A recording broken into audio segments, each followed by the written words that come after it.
आप लोग को सुनाने जा रहा हूँ एक कहानी है बिहार प्रदेश से। और बिहार प्रदेश का एक ज़िला लगता है जिस ज़िले का नाम है सिवान, और सिवान ज़िले का एक थाना लगता है महाराजगंज। और दोस्तों इसी महाराजगंज के अंतर्गत एक गांव आता है रंगरौली गांव। और इसी गांव के अंदर एक लड़की रहती है जिस लड़की का नाम निभा कुमारी, उम्र लगभग 15 साल के आसपास, जो कि कक्षा 9 की छात्रा है। और इसका एक बड़ा भाई है जिसका नाम मनु कुमार, और इसकी एक छोटी बहन भी है। और परिवार में माता पिता, टोटल 5 लोगों का ये परिवार था। हंसी खुशी अपनी ज़िंदगी व्यतीत कर रहा था। पूरे परिवार में किसी चीज़ की कोई प्रॉब्लम नहीं थी। जो भाई था उसका सपना था कि बहन को पढ़ा लिखा कर कोई बड़ा अफसर बनाएगा। लेकिन दोस्तों इसी गांव में एक और लड़का रहता है। इस लड़के का नाम है सोनू। सोनू जो कि कक्षा 12 का छात्र है, उम्र है लगभग 19 साल। और जो सोनू और जो निभा कुमारी थी, इनके बीच में लगभग पिछले 3 सालों से इनका प्रेम प्रसंग चल रहा था। और इनका जो प्रेम प्रसंग था वो इस तरीके से वायरल था पूरे गांव के अंदर कि हर कोई इनके प्रेम प्रसंग के बारे में जानता था। अब दोस्तों कहते हैं ना कि अगर किसी लड़के या फिर किसी लड़के का बाहर इस तरीके की कोई चीजें चल रही हो तो इस बारे में घर परिवार को तो पता नहीं होता है, लेकिन आस पड़ोस के सारे लोगों को पता होता है। जैसे एक दिया जलता है और दिए के चारों तरफ रोशनी होती है, लेकिन उस दिए के नीचे ही अंधेरा होता है। इसी तरीके से परिवार वालों को कोई खबर नहीं होती है। और जो निभा कुमारी थी, इसका जो प्रेम प्रसंग था ये सोनू कुमार के साथ में चल रहा था। और पिछले 3 सालों से ये सारी चीज़ें चोरी छुपे चल रही थी। जो निभा कुमारी थी ये अक्सर चोरी छुपे सोनू कुमार से मिलती भी थी। लेकिन दोस्तों जब गांव में ये सारी चीज़ें पता चलती है तो होते करते कहते हैं ना कि इश्क और मुश्क ये कितना ही छुपाया जाए, ये चीज़ें ज़्यादा दिनों तक छुप नहीं पाती। और इसके बारे में जो मनु कुमार था, निभा कुमारी का भाई, आखिरकार उसको पता चल जाता है।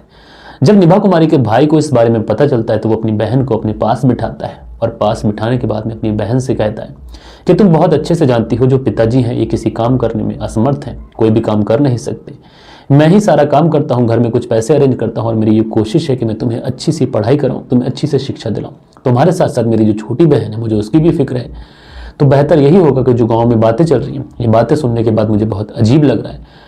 तुम्हारे लिए बेहतर यह है कि तुम्हारा जो आशिक है, जिस आशिक का नाम है सोनू कुमार, तुम सोनू कुमार से दूर रहो और अपनी पढ़ाई पे ध्यान दो और एक अच्छा करियर बनाओ। अब दोस्तों जो भाई मनु कुमार था, जब ये अपनी बहन निभा कुमारी को इस तरीके की बातें समझाता है, प्यार से अपनी बहन को समझाने की कोशिश करता है, तो आखिरकार ये जो बहन थी ये भी अपने भाई की बात को टालती नहीं है और अपने भाई के सामने कहती है कि वो आज के बाद सोनू से नहीं मिलेगी।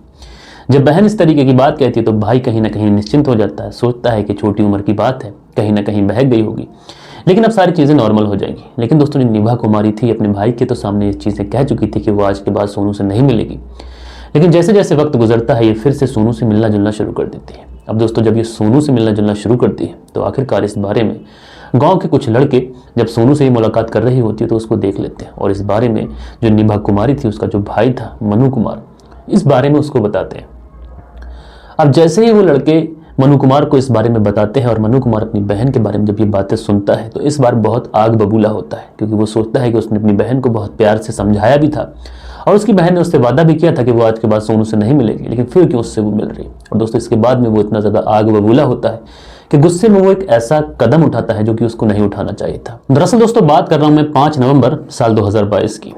जो निभा कुमारी है, इसका जो प्रेमी था जिसका नाम सोनू कुमार, ये अपने एक दोस्त के साथ में जंगल में शौच करने के लिए जाता है कि उसी समय इसके ऊपर एक तेज धारदार हथियार से हमला होता है। और हमलावर जो था वो हमला करने के बाद भी मौके से फरार हो जाता है। लेकिन दोस्तों जो सोनू था, जो इसके साथ में एक दोस्त आया था, जब अपने दोस्त सोनू को इस गंभीर अवस्था में देखता है, उसको जख्मी देखता है, वो तुरंत भागकर सोनू के घर पे पहुंचता है। और जैसे ही सोनू के घर पर ये बताता है कि तुम्हारा जो बेटा है जो मेरे साथ शौच को गया था, मैं थोड़ा दूरी पे था, जब मैं लौट के आया तो वो जख्मी अवस्था में मुझे मिला, तुम जल्दी से मौके पे चलो। अब दोस्तों जैसे ही ये बात घर परिवार के लोगों को बताई जाती है, होते करते ये बात पूरे गाँव में आग की तरह फैल जाती है।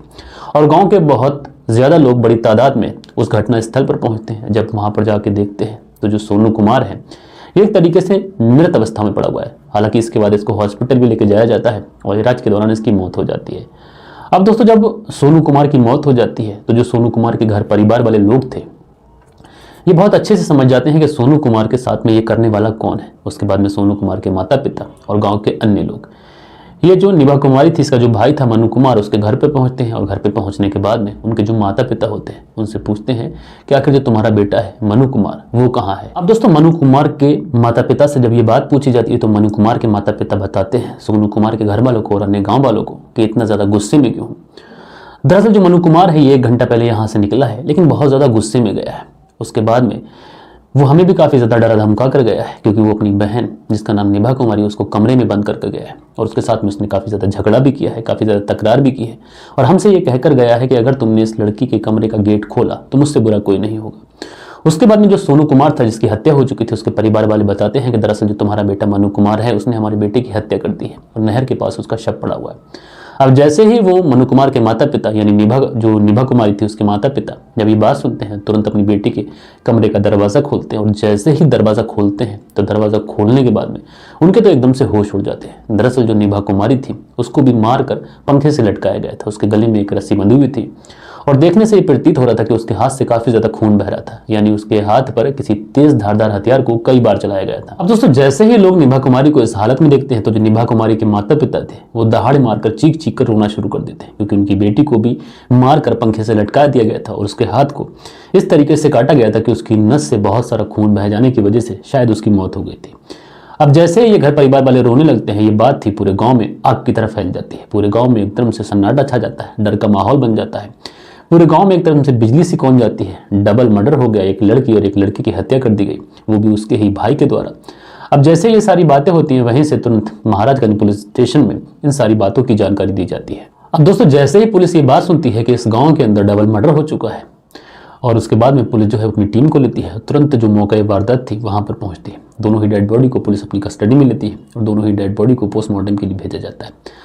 अब दोस्तों पुलिस के लिए ये पता लगाना जरूरी था कि हत्या किसने की है, इसलिए पुलिस जो निभा कुमारी थी और जो उसका प्रेमी था सोनू जिसकी हत्या हो चुकी थी, इन दोनों के घर परिवार वालों से पूछा जाता है कि आखिर हत्या किसने की है। तो जो घर परिवार वाले होते हैं ये सिर्फ और सिर्फ एक ही नाम बताते हैं, वो नाम होता है निभा कुमारी के भाई मनु कुमार का। और दोस्तों जब मनु कुमार का नाम सामने आता है और ये पता चलता है कि इसका ही सगा भाई है तो कहीं ना कहीं पुलिस भी हैरान होती है, परेशान होती है कि एक भाई अपनी बहन और एक लड़के के साथ में इस तरीके का कृत्य कैसे कर सकता है। अब दोस्तों पुलिस जो थी वो इन दोनों घर वालों की तहरीर पर जो बेटा मनु कुमार था उसके खिलाफ मुकदमा दर्ज करती है। जो मनु कुमार था ये पुलिस की रडार से बाहर जा पाता, महाराजगंज का इलाका छोड़ पाता, इसलिए पुलिस भी बहुत ज्यादा सख्ती से, बहुत ज्यादा तेजी के साथ में, मुस्तैदी के साथ में इसी महाराजगंज इलाके से मनु कुमार को आखिरकार गिरफ्तार कर लेती है। और जैसे ही मनु कुमार को गिरफ्तार कर थाने लेके आती है और जब इससे पूछताछ की जाती है तो मनु कुमार जो था ये काफी ज्यादा डरा सहमा था, घबराया हुआ था। और पुलिस जब इससे 2-4 ही सवाल करती है तो जो मनु कुमार था ये पुलिस के सामने अपना जुर्म कबूल कर लेता है। लेकिन जुर्म कबूल करने के साथ साथ ये जो कहानी बताता है, ये जो वजह बताता है, उस वजह को सुनने के बाद में हर कोई हैरान था, परेशान था। दरअसल जो मनु कुमार था ये पुलिस को बताता है कि साहब मैं अपनी बहन को बहुत अच्छे से पढ़ाना चाहता था, उसे लिखाना चाहता था, उसका जो कैरियर था उसको बनाना चाहता था, एक अच्छी पोस्ट पर उसको पहुंचाना चाहता था जिससे वो अपना कैरियर एक तरीके से अच्छा बना सके, क्योंकि पिताजी जो थे वो तो कामकाज करते नहीं थे, लेकिन मेरे ऊपर ही मेरे घर परिवार की जिम्मेदारी थी। इसलिए मैं हर कोशिश कर रहा था कि अपनी बहन को अच्छी से अच्छी शिक्षा दिला सकूं। लेकिन जो मेरी बहन थी ये मेरे गांव में ही रहने वाले एक सोनू कुमार के साथ में प्रेम संबंधों में बन जाती है। और जब मुझे इस बारे में पता चलता है तो मैं अपनी बहन को इस बारे में बहुत प्यार से समझाता भी हूँ। लेकिन उस समय तो मेरी बहन मुझसे कहती है कि ठीक है भैया, मैं आज के बाद सोनू से कभी नहीं मिलूंगी। लेकिन उसके बाद में 5 नवंबर से ठीक पहले ही मेरी बहन फिर से सोनू कुमार से मिलती है। और जब गांव वाले उसको देखते हैं, गांव में तरह तरह की बातें होती हैं, लोग मुझसे आकर कहते हैं, इस बारे में मुझे बहुत ज़्यादा गुस्सा भी आता है। फिर से मैं अपनी बहन के पास जाता हूँ और 3 बजे के आसपास मैं अपनी बहन को बहुत ज़्यादा समझाने की भी कोशिश करता हूँ, उसे डांटता भी हूँ, उसे फटकारता भी हूँ, उसे एक तरीके से मारतोड़ भी उसके साथ में करता हूँ। लेकिन जो मेरी बहन थी ये मुझे उल्टा जवाब देती है, मुझसे कहती है कि तुम चाहे जो भी कर लो, मैं अपने प्रेमी को नहीं छोड़ूंगी, मैं सोनू से मिलना नहीं छोड़ूंगी। अब इस बात को लेकर मुझे इतना ज़्यादा गुस्सा आ जाता है कि मेरी बहन मुझे कोई पॉजिटिव जवाब देगी, लेकिन मेरी बहन तो मुझसे ही जुबान लड़ाने लगी थी। इसलिए मुझे इतना ज़्यादा गुस्सा आ जाता है कि मैं अपनी जेब से एक तेज़ धारदार हथियार निकालता हूँ और उसके हाथ पर चला देता हूँ, जिसकी वजह से उसके हाथ से काफ़ी ज़्यादा खून बहता है और उसकी घटनास्थल पर ही मौत हो जाती है। उसके बाद उसके शव को मैं वहीं पंखे से लटकाता हूँ और पंखे से लटकाने के बाद मैं बाहर से कुंडी बंद करता हूँ, माता पिता से कहता हूँ कि इसका दरवाज़ा खोलना मत। और उसके बाद मैं सोचता हूँ कि जिस लड़के की वजह से मेरी बहन की जान गई है, आखिर वो लड़का इस समाज में जीकर क्या करेगा। उसके बाद मैं गांव में निकल जाता हूँ और गांव में जो सोनू था उसको चारों तरफ ढूंढता हूँ। तो मुझे पता चलता है कि जो सोनू है अपने दोस्त के साथ में जंगल की तरफ शौच को गया है। उसके बाद मैं उसी जंगल की तरफ बढ़ता हूँ और इत्तेफाक से जो सोनू था आखिरकार ये मुझे मिल जाता है। जब ये मुझे मिलता है तो मैं अपनी जेब से एक तेज धारदार हथियार निकालता हूँ और सोनू के ऊपर भी चला देता हूँ, जिससे सोनू की घटनास्थल पर ही मौत हो जाती है। उसके बाद में मैं यहाँ से भागना चाहता हूँ, सारी चीज़ों से बचना चाहता हूँ, लेकिन आखिरकार पुलिस जो थी ये उसको पकड़ लेती है। अब जब इस तरीके की बातें मनु कुमार पुलिस को बताता है तो पुलिस भी बड़ी अजीब नज़रों से मनु कुमार की तरफ देखते हुए कहती है कि ज़रा सोचो कि तुमने जो कदम उठाया, क्या अब तुम्हारी बहन इस दुनिया में वापस आ सकती है? क्या उस माँ का वो लाल जिसका नाम सोनू था, क्या वो वापस आ सकता है? और तुम्हारे घर में तुम्हारे माता पिता हैं, तुम्हारी छोटी बहन है। अब जरा सोचो कि उनका क्या होगा, क्योंकि तुम्हें अब पूरी जिंदगी जेल की सलाखों के पीछे गुजारनी पड़ेगी। बहरहाल दोस्तों, पुलिस जो है ये मनु कुमार को गिरफ्तार कर आगे की छानबीन शुरू करती है कि मनु कुमार के साथ में कोई और व्यक्ति तो नहीं था जिसके साथ में मिलकर मनु कुमार ने सोनू की हत्या की हो। बहरहाल पुलिस अपनी तफ्तीश कर रही है। और दोस्तों, आप लोग इस पूरी घटना के बारे में क्या कहना चाहते हैं, आप लोग अपनी राय नीचे कमेंट्स बॉक्स में जरूर से जरूर बताएगा। और आशा करता हूँ आज की ये वीडियो आप लोग को पसंद आई होगी और आप लोग इस वीडियो को देखने के बाद में अपने दोस्तों यारों के साथ में जरूर से जरूर शेयर करेंगे। तो दोस्तों, मिलते हैं कल के दिन किसी और क्राइम स्टोरी के साथ में। जब तक के लिए अपना ख्याल रखें, देश का ख्याल रखें, परिवार के रिश्तों की अहमियत को समझें।